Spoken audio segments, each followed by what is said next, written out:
आप सभी लोगों को नमस्कार। चलिए शुरू करते हैं हिस्टोकेमिस्ट्री का अपना अगला लेक्चर। हम लोगों ने अभी तक प्रोकाइरलिटी एंड टॉपिसिटी टॉपिक के बारे में बहुत सारी बातें जान चुकी हैं। अब हम लोग लास्ट पार्ट और पढ़ते हैं टॉपिसिटी से रिलेटेड, जहां पर हम टॉपिसिटी इन फेजेस की बात करेंगे कि आखिरकार फेज में किस तरीके से टॉपिसिटी प्रेजेंट होती है। ये है हमारी आज की हेडिंग। तो क्योंकि हम टॉपिसिटी इन फेजेस की बातें कर रहे हैं तो हमें सबसे पहले फेज के बारे में पता होना चाहिए, फेज के टाइप्स क्या होते हैं। तो मैं आपको एक एग्जांपल समझाता हूं और उस एग्जांपल से मैं आपको फेज के दो टाइप्स समझाऊंगा। देखो, अगर मैं सबसे पहले बात करता हूं तो मॉलिक्यूल है हमारे पास एक तरीके से कार्बोनिल कंपाउंड या फिर एल्डिहाइड का मॉलिक्यूल है, कुछ इस तरीके से है।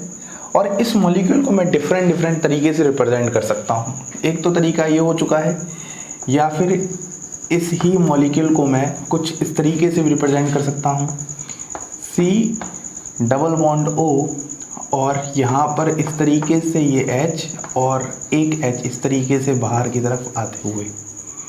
जहाँ पर ये जो C डबल बॉन्ड O है, ये double bond plane of paper में लाई कर रहा है।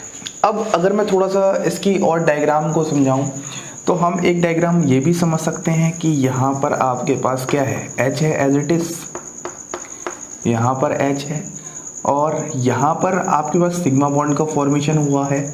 लेकिन इस तरीके से यहाँ पर आपके पास एक unhybridised pure P orbital present है, जो कि इस तरीके से यहाँ पर ओवरलैपिंग कर रहा है ऑक्सीजन के एटम के साथ।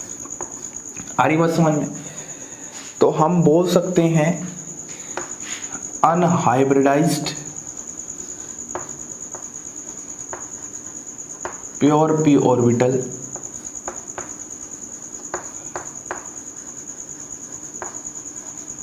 lie in the plane of paper, lie in the plane of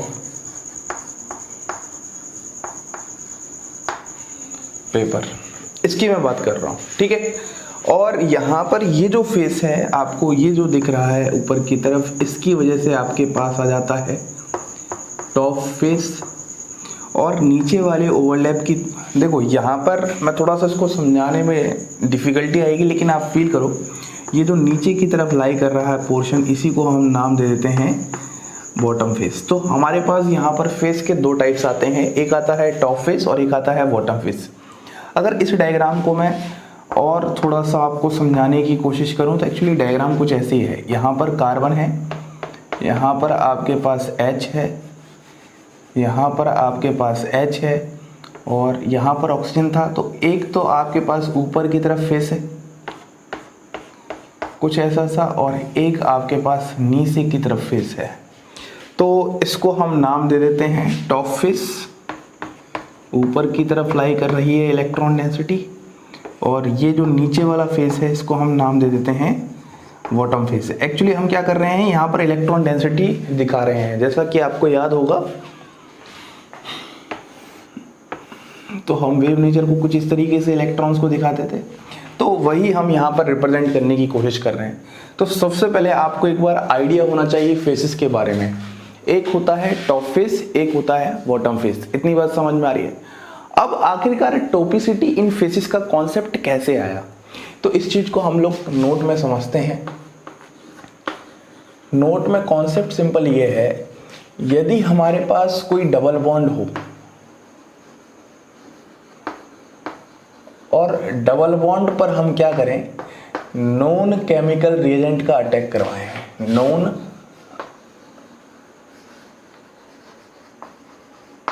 reagent का अटैक करवाएं,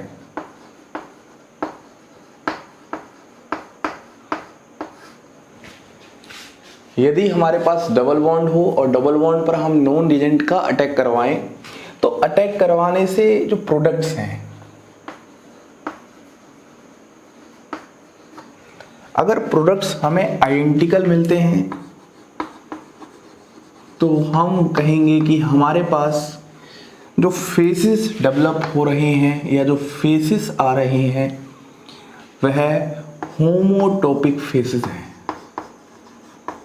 होमोटोपिक फेसेस हैं, यहाँ से कॉन्सेप्ट जनरेट होता है टोपिसिटी इन फेसेस का। इसको मैं एग्जांपल्स के साथ आपको डिटेल में समझाऊंगा, लेकिन थोड़ा सा आइडिया होना चाहिए पहले से। ऐसे ही अगर आपके पास प्रोडक्ट एनेंशियोमर हो तो एनेंशियोटोपिक फेसेस, और प्रोडक्ट अगर डायास्टीरियोमर हो तो डायास्टीरियोटोपिक फेसेस। तो यहाँ लिख देता हूँ मैं, अगर एनेंशियोमर है तो एनेंशियोटोपिक फेस, डायास्टीरियोमर है तो डायास्टीरियोटोपिक फेस। आ रही बात समझ में एकदम अच्छे से? पहले मैंने आपको फेसेस का थोड़ा सा आइडिया दिया, अभी हम बहुत सारे डिफरेंट मॉलिक्यूल्स उठाएंगे तो आपको और अच्छे समझ में आएगा। दूसरा मैंने आपको मेन फंडा बताया कि यदि आपके पास कोई नोन रिजेंट है, आपको पहले रिजेंट के बारे में पता होना चाहिए अच्छे से। अगर उसका अटैक करवाओगे डबल बॉन्ड पर तो सिंपल सी बात है, एडिशन प्रोडक्ट का फॉर्मेशन होगा। कैसा प्रोडक्ट आएगा आपके पास? एडिशन प्रोडक्ट आएगा। अगर वह जो एडिशन प्रोडक्ट आया है अगर वो आइडेंटिकल है तो होमोटोपिक फेसेस होंगे। एनेंशियोमर है, डायस्ट्रोमर है तो हेटेरोटोपिक फेसेस होते हैं, जिसमें एनेंशियोटोपिक और डायस्ट्रोटोपिक फेसेस इंक्लूड होंगे। तो अगर मैं थोड़ा सा यहाँ पर क्लासिफिकेशन की एक बार बात कर लूँ तो क्लासिफिकेशन हमारे पास फेसेस की दो तरीके से होती है। एक तो हमारे पास होता है होमोटोपिक फेस, एक तो हमारे पास होता है होमोटोपिक फेस, और एक हमारे पास होता है हेटेरोटोपिक फेस। बोलिए, क्लियर एकदम अच्छे से? और जो हेटेरोटोपिक फेस होते हैं इनको फर्दर क्लासिफाई किया गया है दो पार्ट्स में। बताने की बिल्कुल भी जरूरत नहीं है, ये पहले ही हमने कर रखा सब कुछ। एक होता है हमारे पास एनेंशियोटोपिक फेस, एक होता है हमारे पास एनेंशियोटोपिक फेस, और एक होता है हमारे पास डायास्टीरियोटोपिक फेस। आ रही बात समझ में एकदम अच्छे से?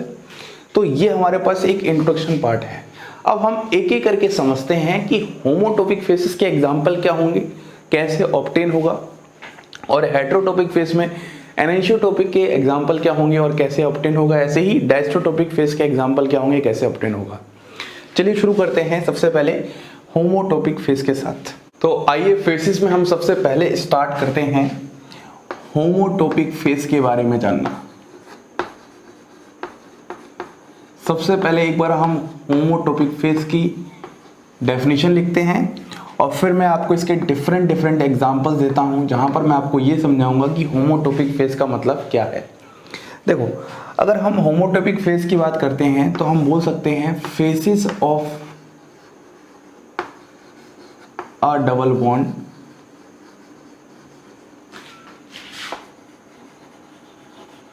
said to be homotopic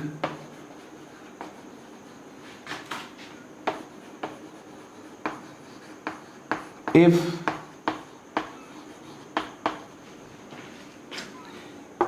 addition on these faces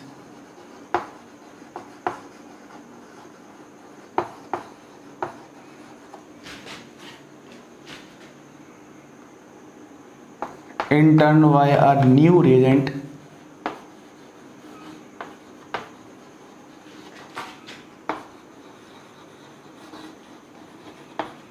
generate a pair of compound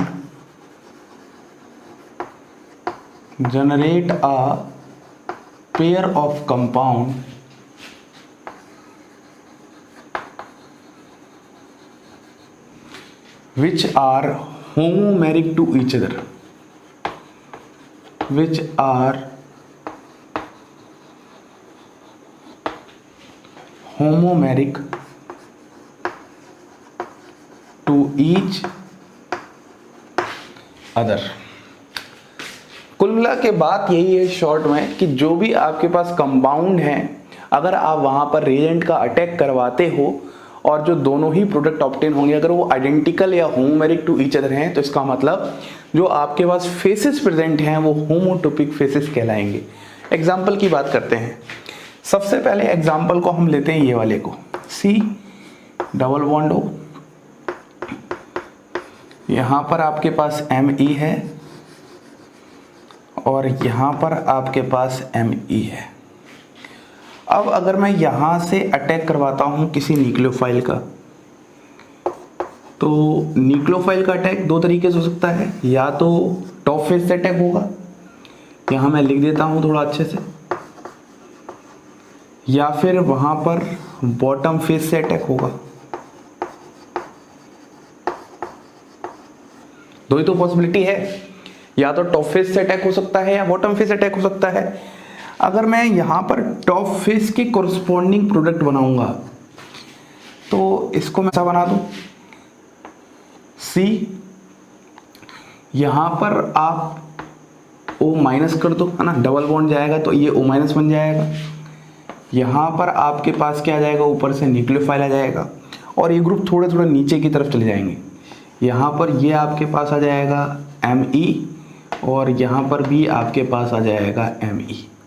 इसको आप थोड़ा सा और अगर इस तरीके से बना दोगे तो आपको ज़्यादा अच्छे से समझ में आना शुरू हो जाएगा। ठीक, तो ये आप दिखा रहे हो कि यहाँ पर न्यूक्लियोफाइल ने कहाँ से अटैक किया है, टॉप फेस से अटैक किया है।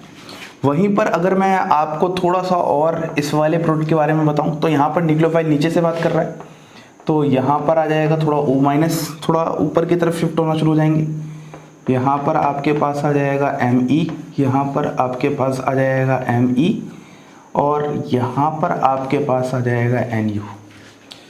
ये आपके पास नीचे से अटैक कर रहा है। अब अगर मैं इन दोनों ही प्रोडक्ट को ज़रा ध्यान से देखूंगा तो मुझे ये बताना है कि इन दोनों प्रोडक्ट में रिलेशन क्या है। बस अगर आपने इन दोनों में प्रोडक्ट बता दिया कि रिलेशन क्या है तो बस आप बता दोगे कि ये फेस किस तरीके का है। तो दोनों ही प्रोडक्ट को ज़रा ध्यान से अगर आप देखोगे तो यहाँ पर ये आपके पास होमोमेरिक प्रोडक्ट हैं या फिर आप कह सकते हो आइडेंटिकल प्रोडक्ट हैं। क्योंकि होमोमेरिक और आइडेंटिकल प्रोडक्ट हैं इसीलिए मैं इन फेसेस को, ये जो दोनों ही फेसेस आपको दिख रहे हैं टॉप और बॉटम, इनको होमोटॉपिक फेस का नाम दे सकता हूँ, होमोटॉपिक फेस का नाम दे सकता हूँ। बोलिए क्या आपको इतनी बात क्लियर हुई कि नहीं हुई? एकदम अच्छे से क्लियर हो चुकी है। इसी को हम बोलते हैं होमोटॉपिक फेस। तो एक नोट में बात और समझते हैं। नोट में बात सिंपल सी ये है, क्राइटेरिया टू आइडेंटिफाई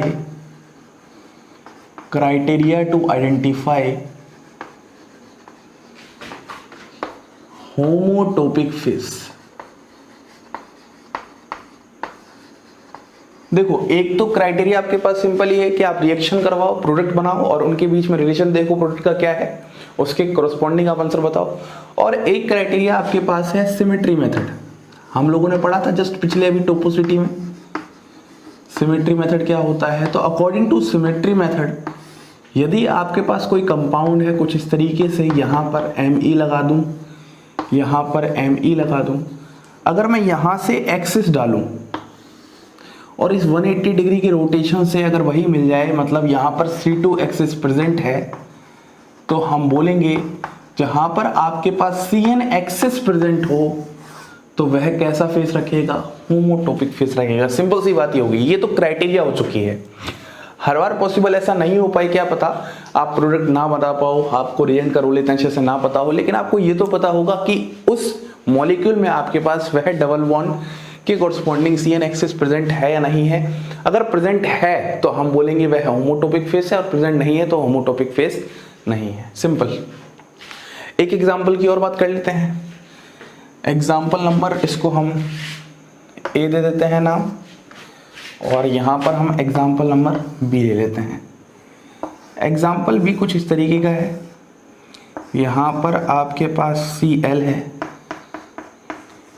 है और यहाँ पर C डबल बॉन्ड O है और यहाँ पर हम ले लेते हैं NaBH4। देखो यहाँ पर ये न्यूक्लियोफाइल था, न्यूक्लियोफिलिक एडिशन कर रहा था कार्बनिक कंपाउंड पे। यहाँ पर क्या है, रिड्यूसिंग एजेंट है। इस रिड्यूसिंग एजेंट से आपके पास क्या आएगा, H- आएगा। अब फिर से इस वाले के लिए देखो जब इस तरीके का मॉलिक्यूल होगा तो आपको यहाँ पर टॉप और बॉटम देखने में थोड़ी सी डिफिकल्टी होगी, तो इसके लिए हम फ्रंट और बैक यूज करते हैं। फ्रंट और बैक अगर आप ऐसे नहीं देख पा रहे, अगर मैं इस मॉलिक्यूल को इस तरीके से बना दूं तो बात तो एक ही है,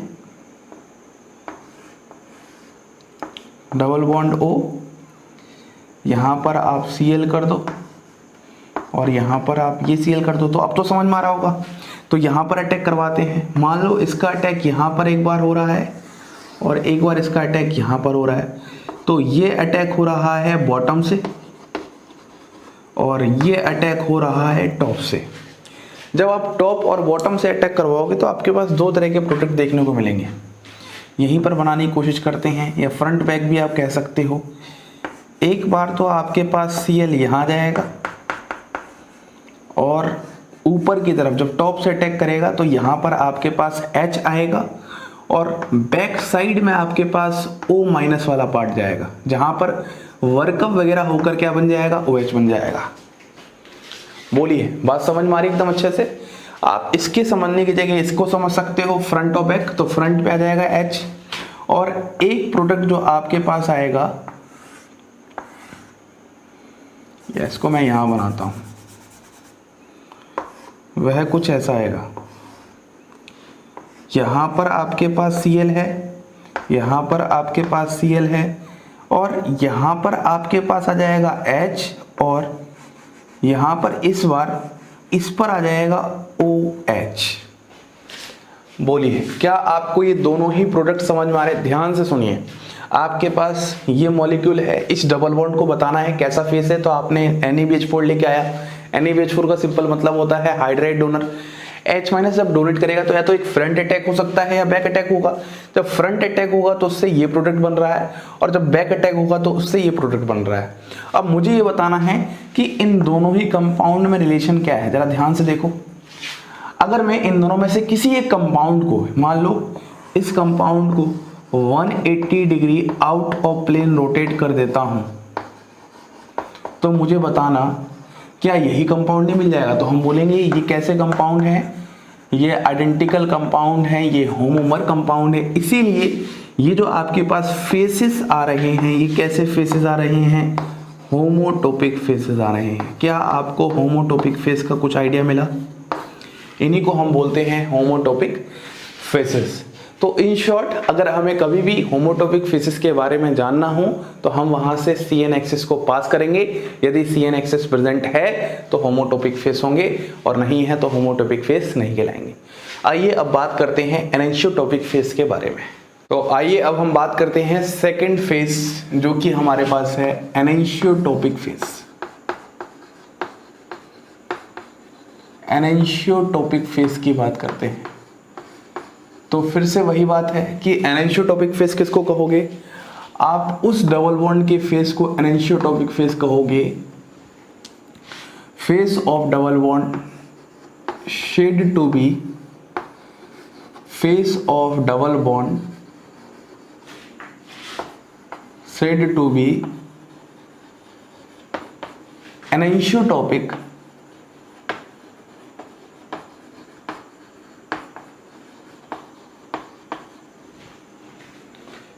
anenciotopic phase if addition of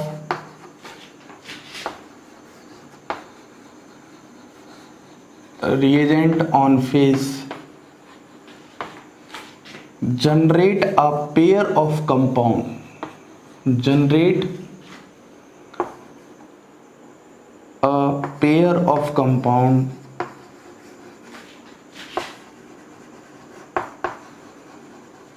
which are enantiomeric to each other, which are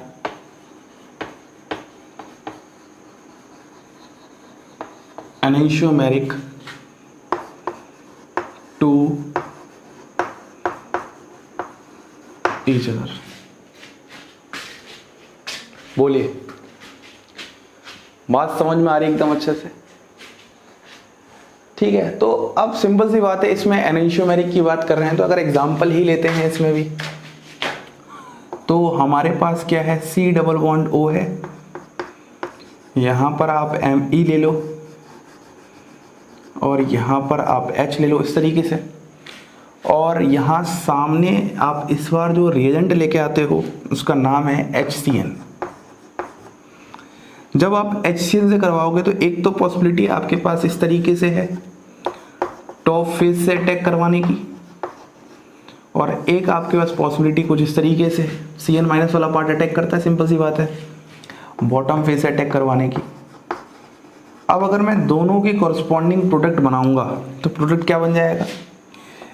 अगर मैं टॉप फेस से अटैक करवाता हूं तो मेरे पास प्रोडक्ट कुछ ऐसा बन जाएगा, C, यहाँ पर आप Me ऐसे रहने दो, H ऐसे रहने दो, यहाँ से क्या जाएगा Cn आ जाएगा, और नीचे की तरफ क्या चला जाएगा O माइनस आ जाएगा, तो O माइनस वर्कअप करके OH बना देगा।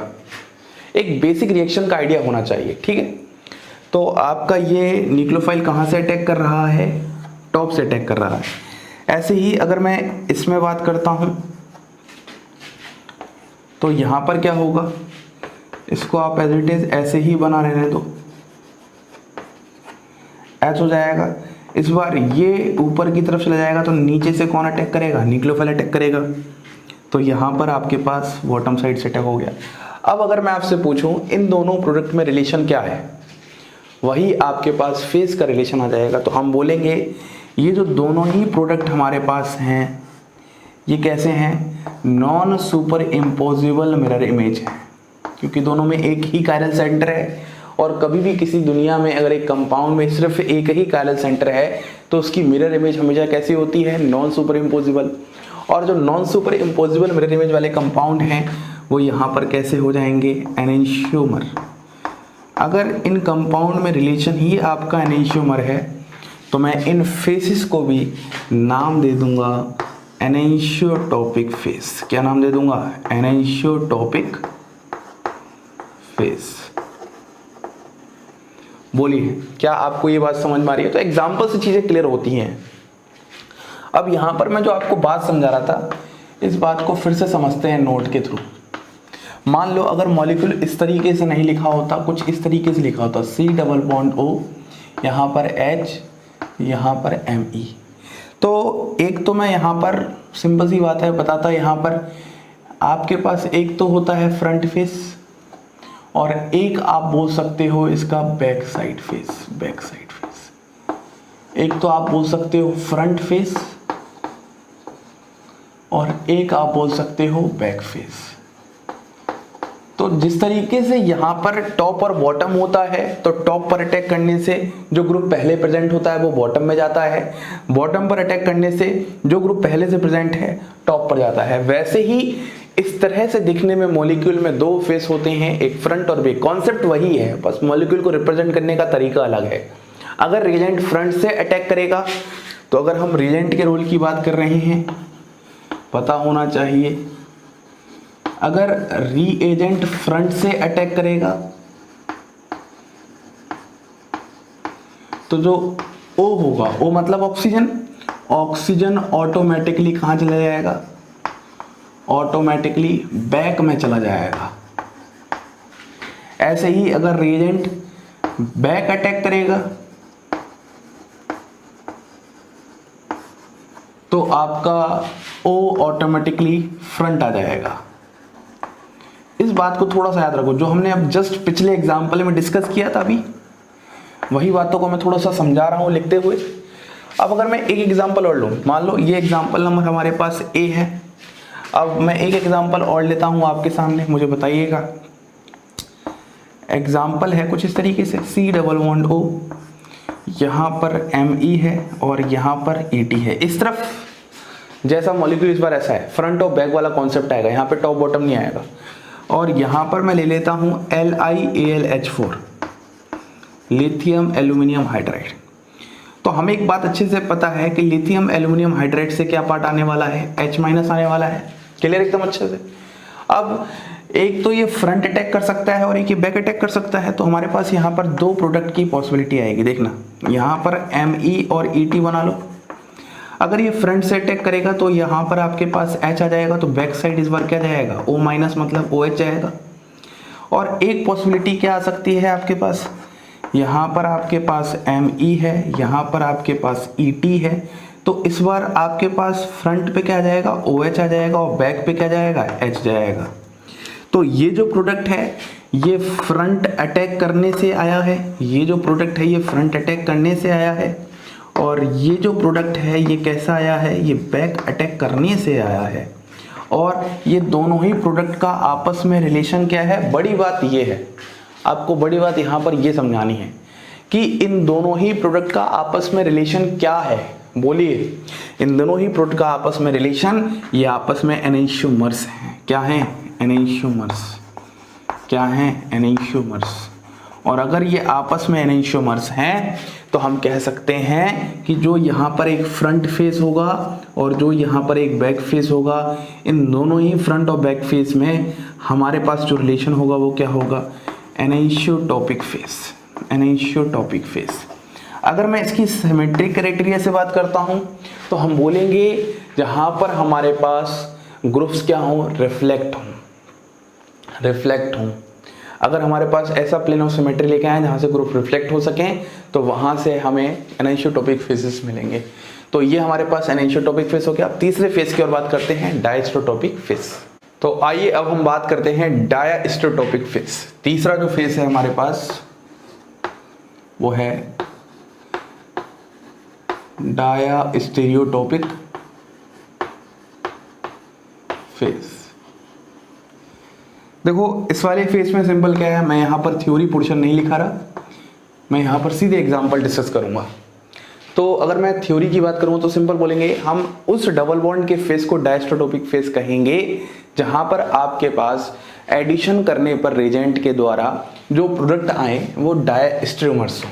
तो सिंपल यहाँ पर डायस्ट्रोटॉपिक फेस है तो आपके पास यहाँ पर डायस्टेरियोमर्स का कॉन्सेप्ट लगने वाला है। इतनी बात आप याद रखो। अगर हम एग्जाम्पल लें तो सबसे पहला एग्जाम्पल हमारे पास ए नंबर का एग्जाम्पल है कुछ ऐसा। यहाँ पर आप लगा दो ग्रुप CH3H और यहाँ पर है C डबल बॉन्ड O, और आपके पास यहाँ पर ले रहे हो ग्रिग्नार्ड रिएजेंट CH3MgBr। आपको देखो सबसे पहले फंक्शन थोड़ा सा पता होना चाहिए। मैंने आपको रिएक्शन मैकेनिज्म वगैरह सब पढ़ा रखा है डिटेल में, तो थोड़ा सा आइडिया तो होगा ही, तो फंक्शन के बारे में आपको आइडिया होना चाहिए। तो अगर मैं इसकी बात कर रहा हूँ तो यहाँ पर क्या है, ये नेगेटिव पार्ट है। ये नेगेटिव पार्ट या तो ऊपर से अटैक कर सकता है या फिर नीचे से अटैक कर सकता है। सिंपल सी बात है, या तो टॉप अटैक हो सकता है टॉप फेस से, या फिर बॉटम फेस से अटैक हो सकता है। टॉप फेस अटैक या फिर बॉटम फेस अटैक। तो जब हम टॉप या बॉटम फेस अटैक करवाएंगे तो आपके पास प्रोडक्ट क्या मिलेगा, तो एक तो पॉसिबिलिटी आपके पास प्रोडक्ट की कुछ इस तरीके से होने वाली है। यहाँ पर CH3 और H तो एज इट इज प्रेजेंट है। यहाँ पर ऊपर से CH3 आ जाए तो नीचे की तरफ क्या आ जाएगा, O- और वर्कअप होकर OH आ जाएगा। पहली पॉसिबिलिटी तो ये है जब टॉप अटैक करवा रहे हो। और जब बॉटम अटैक करवाओगे तो बॉटम अटैक करवाने से कैसा होने वाला है, यहाँ पर ऊपर की तरफ क्या होगा, CH3 और H तो रहेगा ही, इस बार नीचे की तरफ CH3 आ जाएगा और ऊपर की तरफ OH वाला पार्ट आ जाएगा, है ना। यही वाला तो कॉन्सेप्ट लगेगा। तो सिंपल सी बात, अब अगर आप देखोगे तो CH3 यहाँ पर क्या है, दोनों सेम साइड हैं, तो इसको मैं सिस भी कह सकता हूँ, और इसको मैं CH3 अपोजिट है, इसको मैं ट्रांस कह सकता हूँ। तो क्योंकि यहाँ पर सिस और ट्रांस का फंड आ चुका है तो मैं यहाँ पर और अच्छे से बोल सकता हूँ ये आपस में क्या है, डायस्टेरियोमर्स हैं। क्या है, डायस्टेरियोमर्स हैं। आ रही बात समझ में। अगर ये आपस में डायस्टेरियोमर्स हैं तो मैं कहूँगा ये जो फेसेस आपके पास हैं, ये दोनों ही फेसेस आपके पास कैसे होंगे, टॉप और बॉटम डायस्टेरियोटॉपिक फेस होंगे। बस इतनी बात आपको अच्छे से समझनी है, डायस्टेरियोटॉपिक फेस होंगे। इसके बाद अगर मान लो हम एक एग्जांपल और डिस्कस करते हैं, एग्जांपल नंबर B। तो आपके पास मॉलिक्यूल कुछ इस तरीके से है, C डबल बॉन्ड OH, और यहाँ पर आपके पास OH H, और यहाँ पर आपके पास CH2OH। और मान लो आप यहाँ पर रिएक्शन करवा रहे हो HCN के साथ। अब जरा ध्यान से समझना, ये एक ऐसा मॉलिक्यूल है जहाँ पर ऑलरेडी एक कायरल सेंटर प्रेजेंट है, ऑलरेडी एक कायरल सेंटर प्रेजेंट है। अब आप HCN का अटैक करवा रहे हो कार्बनिक कंपाउंड में, सिंपल सी बात है, ये CN- का अटैक यहाँ पर होगा। अब आपको यहाँ पर देखने में फील नहीं आ रहा होगा, लेकिन मैं यहाँ पर एक बात समझाऊंगा। यहाँ पर दो प्रोडक्ट बनेंगे। एक तो प्रोडक्ट आपके पास कुछ इस तरीके से बनेगा OH H, बाकी ये वाला पार्ट एज इट इज उतार दो, OH H CH2OH, और एक प्रोडक्ट आपके पास कुछ इस तरीके का बनेगा HOH, और ये वाला पार्ट आप एज इट इज उतार दो CH2OH। मतलब चेंज जो आया है वो बस इतने से पार्ट में आया है। जहां पर आपने जो अटैक करवाया है वो इस कार्बनिक कंपाउंड पर अटैक करवाया है, ठीक है। तो सिंपल सी बात है, अगर आप इसको टॉप और बॉटम समझोगे तो टॉप और बॉटम अटैक होंगे, अगर फ्रंट और बैक से समझोगे तो फ्रंट और बैक अटैक होंगे। तो आपके पास ये दो प्रोडक्ट आ रहे हैं। अब जरा आप ध्यान से देखोगे तो आपको पता चलेगा ये दोनों आपस में मिरर इमेज ही नहीं है, ये मिरर इमेज ही नहीं है, not mirror image of each other. और अगर कोई भी ऐसे कोई मॉलिक्यूल हो जो आपस में एक दूसरे की मिरर इमेज नहीं होते तो हम कहते हैं वह मॉलिक्यूल कैसे होते हैं, डायास्टीरियोमर्स होते हैं। कैसे होते हैं, डायास्टीरियोमर्स। इसीलिए हम इनको कह देंगे, ये जो फेसेस हैं आपके पास यहाँ पर वह डायास्टीरियोटॉपिक फेस है। कैसे हैं, डायास्टीरियोटॉपिक फेस है। बोलिए, बात समझ में आ रही एकदम अच्छे से। तो यही था पूरा फेस का फंडा, एनिसोटॉपिक, डायस्टोटॉपिक, होमोटॉपिक। आपको एग्जांपल्स अच्छे से क्लियर होने चाहिए, आपको रिलेशंस बहुत अच्छे से आने चाहिए, उसी से आपकी टोपोसिटी वाली टॉपिक जो है वो ज़्यादा अच्छे से आप उस पर कमांड कर पाओगे, ज़्यादा अच्छे से क्वेश्चन कर पाओगे। अब मैं कुछ फेसेस आपके सामने लिखता हूँ, आप मुझे बताइएगा कौन सा होमोटॉपिक है, कौन सा एनिसोटॉपिक है, कौन सा डायस्टोटॉपिक है। एक बात आपको यहाँ पर नोट में याद रखनी है, जब भी किसी एक एसिमेट्रिक सेंटर के बगल में अगर फेस की बात कर रहे हैं तो वो हमेशा डायास्टीरियोटॉपिक फेस होता है। ये कोई नई बात नहीं है, ये पुरानी बात है, याद करो। हमने जस्ट पिछले में पढ़ा था डायास्टीरियोटॉपिक, टोपोसिटी के टाइम पर पढ़ा था लिगेंड्स क्या होते हैं। हमेशा अगर एक एसिमेट्रिक सेंटर मौजूद हो तो उसके बगल वाले लिगेंड्स डायास्टीरियोटॉपिक लिगेंड्स और फेसेस डायस्टोटॉपिक फेसेस। इसको बस आपको ध्यान रखना है। चलिए मैं कुछ क्वेश्चंस लिख देता हूं यहाँ पर। तो आइए इन फेसेस को हम देखकर बताते हैं आखिरकार ये क्या फेसेस हैं। देखो, सबसे पहले अगर मैं इस फेस को देखता हूं तो ये तो आपको साफ साफ समझ में आ रहा है। यहाँ पर अगर आप CN एक्सिस को पास करोगे तो ये आपके पास प्रेजेंट है यहाँ पर, तो हम बोलेंगे ये आपके पास होमोटॉपिक फेस है, जहाँ पर आप फ्रंट और बैक का कॉन्सेप्ट आसानी से लगा सकते हो। ऐसे ही अगर आप इस मॉलिक्यूल में भी एक CN एक्सिस या C2 एक्सिस को पास करोगे तो यहाँ पर भी आपके पास प्रेजेंट होगी, तो इस जगह से, ऐसे ही इस जगह से, ठीक है। ये भी आपके पास क्या हो जाएगा, होमोटॉपिक फेस। ये भी आपके पास होमोटॉपिक फेस कहलाएगा। अगर मैं इस वाले मॉलिक्यूल की एग्जांपल की बात करता हूं तो देखो, इसके बगल में ये क्या है, एक एसिमेट्रिक सेंटर है। और आपको अभी अभी सिखाया था, किसी भी एसिमेट्रिक सेंटर के बगल वाले में अगर हम फेस की बात कर रहे हो तो हमारे पास वहां पर क्या होगा, डायास्टीरियोटॉपिक फेस होगा। ये तो अभी अभी सिखाया था मैंने ना, डायास्टीरियोटॉपिक फेस होगा। इस मॉलिक्यूल की बात करते हैं। देखो, देखने में तो आपको लग रहा होगा CN एक्सिस है, लेकिन यहाँ पर नहीं है। अगर आप इस मॉलिक्यूल को थोड़ा इस तरीके से बनाओगे, इस तरीके से, अभी अभी हमने ऐसा एक एग्जांपल किया भी था। यहाँ पर R है, यहाँ पर H है, यहाँ पर डबल बॉन्ड है, चमका। तो यहाँ पर सिस ट्रांस का कॉन्सेप्ट आएगा, जो कि आपस में डायस्ट्रोमर्स होंगे। तो इसीलिए ये जो फेस यहाँ से आ जाएगा वह आ जाएगा डायास्टीरियोटॉपिक फेस। इस वाले एग्जाम्पल की बात करते हैं। देखने में टिपिकल लगेगा लेकिन बहुत ही सरल एग्जाम्पल है। अगर आप यहाँ से पास करोगे तो आपके पास एक CN एक्सिस होगी प्रेजेंट, तो इसीलिए ये हमारे पास क्या हो जाएगा, होमोटॉपिक फेस हो जाएगा। होमोटॉपिक फेस कहलाएगा या हो जाएगा, ठीक है। क्लियर है इतनी सारी बात। ये वाला हमारा टॉपिक यहाँ पर फेसेस से रिलेटेड होता है, खत्म। लेकिन एक टॉपिक और होता है, नोमेनक्लेचर ऑफ फेसेस। बहुत छोटा सा टॉपिक है लेकिन आपको पता होना चाहिए अच्छे से कि आखिरकार फेसेस का नोमेनक्लेचर क्या होता है। तो हमारे पास दो ही नोमेनक्लेचर होते हैं, या तो आपके पास री होगा या फिर आपके पास साई होगा। री या फिर साई, आखिरकार ये है क्या, इसको अपन एक एग्जांपल से डिस्कस करते हैं। मान लो आपके पास एग्जांपल है Me, यहाँ पर आपके पास है C डबल बॉन्ड O और यहाँ पर आपके पास है Et। हमारे पास यहाँ पर दो फेस होते हैं, एक सबसे पहला फ्रंट फेस होता है ये, और यहाँ पर इस तरीके का होता है बैक फेस। इसको मैं बोलूँगा फ्रंट और इसको मैं बोलूँगा बैक। इतनी बात समझ में आ रही है। अब अगर उसमें मुझे री और साई का नोमेनक्लेचर करना है तो किस तरीके से करेंगे, इस बात को समझते हैं। देखो, सबसे पहले आपको यहाँ पर क्या करना है, CIP रूल के अकॉर्डिंग प्रायोरिटी देनी है। जो यहाँ पर आपके पास ग्रुप्स लगे होंगे इस कार्बन के साथ, इनको CIP रूल के अकॉर्डिंग प्रायोरिटी देनी है।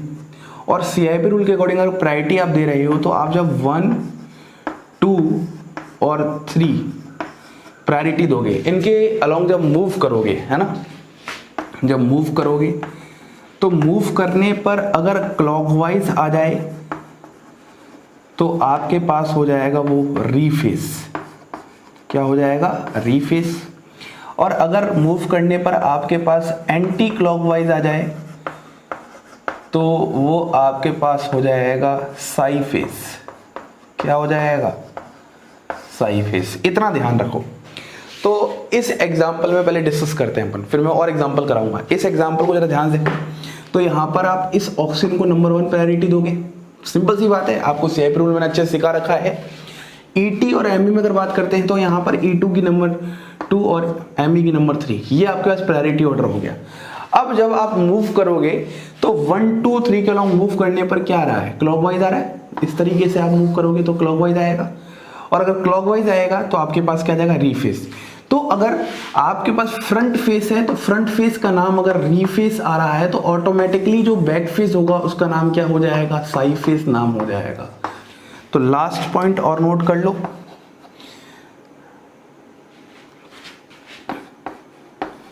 बैक फेस का नाम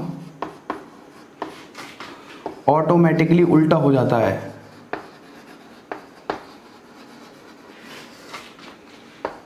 अगर साई था तो री हो जाएगा और री था तो साई हो जाता है।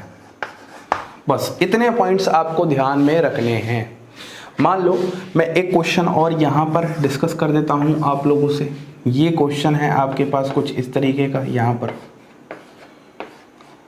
पर C डबल बॉन्ड O, यहाँ पर H। आपको बताना है जो यहाँ पर फ्रंट फेस है, इस फ्रंट फेस का क्या होगा। जो फ्रंट फेस का होगा उसका जस्ट अपोजिट होगा बैक फेस का। तो देखो, सबसे पहले आप क्या करो, प्रायोरिटी दो। ये नंबर 1 हो जाएगा, यहाँ पर फिनाइल पे नंबर 2 हो जाएगा और H पे नंबर 3 हो जाएगा। जब आप 1, 2, 3 के लॉन्ग मूव करोगे तो क्लॉकवाइज आ रहा है, तो मतलब फ्रंट फेस का नाम हो जाएगा री फेस। तो बैक फेस का ऑटोमेटिकली नाम क्या हो जाएगा, साई फेस। इतना सिंपल है, कुछ भी टिपिकल पार्ट नहीं है, बहुत सिंपल एंड सरल कॉन्सेप्ट है। मैं कुछ और एग्जाम्पल यहाँ पर लिखता हूँ और आपको करवाता हूँ। तो आइए 1-2 एग्जांपल्स और देख लेते हैं नॉमेनक्लेचर से रिलेटेड। मान लो एक एग्जांपल हमारे पास कुछ ऐसा हो जाए, यहाँ पर इस तरीके का C डबल बॉन्ड O और यहाँ पर आ जाए CH3। आपको बताना है कि इसका जो फ्रंट फेस है उसका नाम क्या होगा। देखो, नॉमेनक्लेचर करते हैं फ्रंट फेस का, तो फ्रंट फेस को मैं ऐसे ही दिखाऊंगा। तो सबसे पहले आप क्या करो, CIP रूल के अकॉर्डिंग प्रायोरिटी दो, तो ये नंबर 1 प्रायोरिटी हो जाएगा, यही तो होगा। अब यहाँ पर इस कार्बन से CH3 और C लगा है, इस कार्बन से सिर्फ यहाँ पर C लगा है, तो आप इसको नंबर 2 प्रायोरिटी दोगे और इसको नंबर 3 प्रायोरिटी दोगे। बात समझ आ रही है। सबसे पहले प्रायोरिटी देने में गलती बिल्कुल नहीं करनी है। जब आपने प्रायोरिटी दे दी तो आप इस तरफ से मूव करोगे तो कैसा आ रहा है, एंटी क्लॉकवाइज। तो यहाँ पर ये कैसा हो जाएगा, साई फेस हो जाएगा, साई फेस हो जाएगा। ठीक है, ये फ्रंट का साई फेस है तो बैक का क्या हो जाएगा, ऑटोमेटिकली री फेस हो जाएगा। एक एग्जाम्पल मेरे पास और है,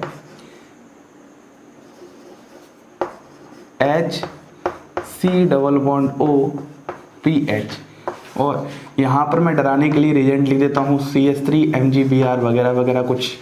अब आपको बताना है कि इसका जो फ्रंट फेस है ये क्या होगा। सिंपल सी बात, मुझे बताओ क्या होगा। हम बोलेंगे ये नंबर 1 है, ये नंबर 2 है, ये नंबर 3 है, तो कैसा आ रहा है, क्लॉकवाइज आ रहा है, तो कैसा फेस हो जाएगा, री फेस हो जाएगा। अब क्वेश्चन थोड़ा सा टिपिकल तब बन जाता है जब आपके पास 2 कार्बन आ जाएंगे, जैसे कार्बन डबल बॉन्ड कार्बन, यहाँ पर CH3 है, यहाँ पर H है, यहाँ पर CH3 है और यहाँ पर H है। मान लो ऐसा कोई क्वेश्चन आता है, तो इस तरह के क्वेश्चंस के लिए आप देखो, मैं इस वाले कार्बन पर करना चाहता हूँ फ्रंट के लिए, इस वाले कार्बन पर मैं फ्रंट पे नाम देना चाहता हूँ, तो बैक का जस्ट उल्टा होगा। कैसे करोगे, इसको नंबर 1 दे दोगे, फिर इसको नंबर 2 दे दोगे, इसको नंबर 3 दे दोगे। जब आप मूव करोगे तो यहाँ पर आपके पास, ध्यान से देखना, 1 इसको दिया है आपने, फिर 2 इसको दिया है और 3 ये वाला जाएगा आपके पास। तो ये आपके पास कैसा फेस कहलाएगा इस समय पर, एंटी क्लॉकवाइज है, तो ये आपके पास सी फेस कहलाएगा, सही फेस कहलाएगा। ऐसे ही इस वाले कार्बन के लिए बात करते हैं, तो मैं इससे करता हूं, तो ये आपके पास 1 हो जाएगा, ये आपके पास 2 हो जाएगा और ये आपके पास 3 हो जाएगा। तो 1 2 3 इस बार कैसा हो जाएगा, ये आपके पास यहाँ पर इसका फ्रंट क्या होगा, इसका फ्रंट आपके पास हो जाएगा री फेस, इस तरीके से चलेगा, ठीक है। तो री सी फेस हो जाएगा, जस्ट उल्टा करेंगे तो उसका क्या हो जाएगा, सी री फेस हो जाएगा। मान लो आपके पास ये एग्जांपल आ जाए, कार्बन डबल बॉन्ड कार्बन, यहाँ पर आ जाए COOH और यहाँ पर आ जाए COOH, यहाँ पर H और यहाँ पर H। देखो यहाँ पर प्रायोरिटी देते समय ध्यान देना है। सबसे पहले अगर मैं इसके फ्रंट फेस की बात करता हूँ, इस वाले के, तो इसका फ्रंट फेस कैसा होगा, ये नंबर 1 हो जाएगा इसके लिए, COH है, फिर यहाँ पर ये नंबर 2 हो जाएगा और ये नंबर 3 हो जाएगा। जब आप करोगे तो ये कैसा आ रहा है, क्लॉकवाइज आ रहा है, तो यहाँ पर आ जाएगा आपके पास फ्रंट के लिए री, तो बैक के लिए जस्ट उल्टा सी हो जाएगा, ठीक है। इस वाले के लिए बात करते हैं, इसका मुझे बात करना है, तो ये 1 हो जाएगा, ये 2 हो जाएगा, ये 3 हो जाएगा, तो यहाँ पर भी कैसा आ रहा है, क्लॉकवाइज आ रहा है, तो ये भी क्या हो जाएगा, री हो जाएगा। तो ये हो जाएगा आपके पास री फेस फ्रंट के लिए, ये भी री फेस हो जाएगा फ्रंट के लिए। इस तरीके से आप नॉमेनक्लेचर कर दोगे। इतना टिपिकल पार्ट नहीं है, बहुत आसान पार्ट है जो सिखाया है। यहाँ पर आपका प्रोकायरलिटी और टोपिसिटी से रिलेटेड टॉपिक होता है कंप्लीट। एक छोटी सी बात और है कि प्रोकायरल जो सेंटर होता है उस पर भी नॉमेनक्लेचर होता है, pro R pro S, pro R और प्रो एस। अरे जैसे आप आर एस नेमिंग करते हो वैसे ही करना है, बस उसके आगे प्रो लगा देना है, बस उसी को प्रो आर और प्रो एस कहते हैं। अब हम स्टार्ट करते हैं लास्ट सेगमेंट ऑफ स्टीरियोकेमिस्ट्री, जिसका नाम है हमारे पास कॉन्फिगरेशनल आइसोमेरिज्म। हमने पढ़ चुका है, अब पढ़ेंगे कॉन्फर्मेशनल आइसोमेरिज्म। जितना भी अभी तक मैंने आपको जो भी पार्ट पढ़ाया है ये था सारा कॉन्फिगरेशनल आइसोमेरिज्म का, जिसमें मुझे optical isomerism, geometrical isomerism, advance stereochemistry सारी बातें समझानी थी। अब मैं एक कॉन्फर्मेशनल आइसोमेरिज्म वाला पार्ट लेके आता हूँ, जहाँ से एग्जाम में क्वेश्चन पूछे जाते हैं बहुत हद तक, और हम बेसिक से हायर तक जो भी सारी बातें हैं उनको कवर करते हुए चलते हैं। इसी के साथ आप सभी लोगों को धन्यवाद।